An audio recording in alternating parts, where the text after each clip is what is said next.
I've just got LiveView working with Sony cameras. This should work with most of the newer generation ones. This is a Sony Alpha A7 II, and I'm just going to hook up the view to this and use the app to control it, since we'll see the LiveView through there. And that's right, you want an SD card for Sony. And just opening up the app now.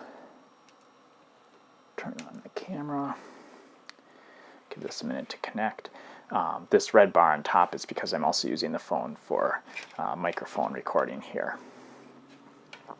Alright, so here we are at the intervalometer setup screen, and I'll just go, here's the main one. We can turn on LiveView just like that. So there we are. And I'll turn that back off. And let's see, I'm going to bring the ISO down a little bit. Let's look at that again. That's better. Alright, so intervalometer. Oh yeah, the other thing we can do is turn on motion. And we'll see the blue light on this come on once it connects to the NMX. Give it a second here. We'll see the axis settings show up here once it's connected.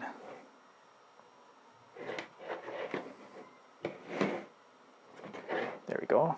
This shows connected, and there we go. We have pan and tilt, and so these each can be adjusted depending on how you want it to move for each axis, depending on what you have hooked up to it for a motor. But here we can move this, and so what we're doing is moving the start frame. As we can see, this is our first keyframe, and we can add a keyframe now and say, so at the end now I want this to go, oops, that was the wrong way, I meant to turn so I can see myself here. So we'll turn a little bit more this way.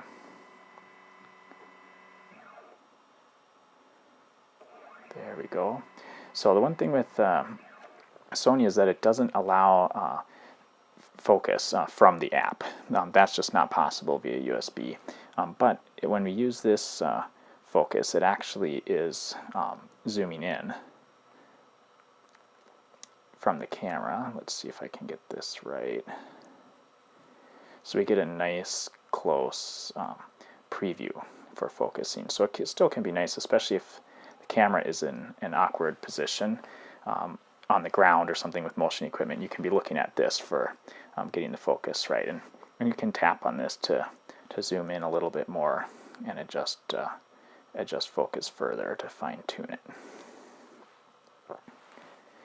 And so now that we have this keyframe set up, if we go over here, it'll move back to the starting position now that we're back on the start frame. And then just scrolling down, we can say we want it to ramp, we want variable interval. Yeah, we'll save it to the SD card. And there we go. Now it's going to start the time lapse here. And so what this just demoed is that we can use the live view through Sony to set up the. I'm going to stop this.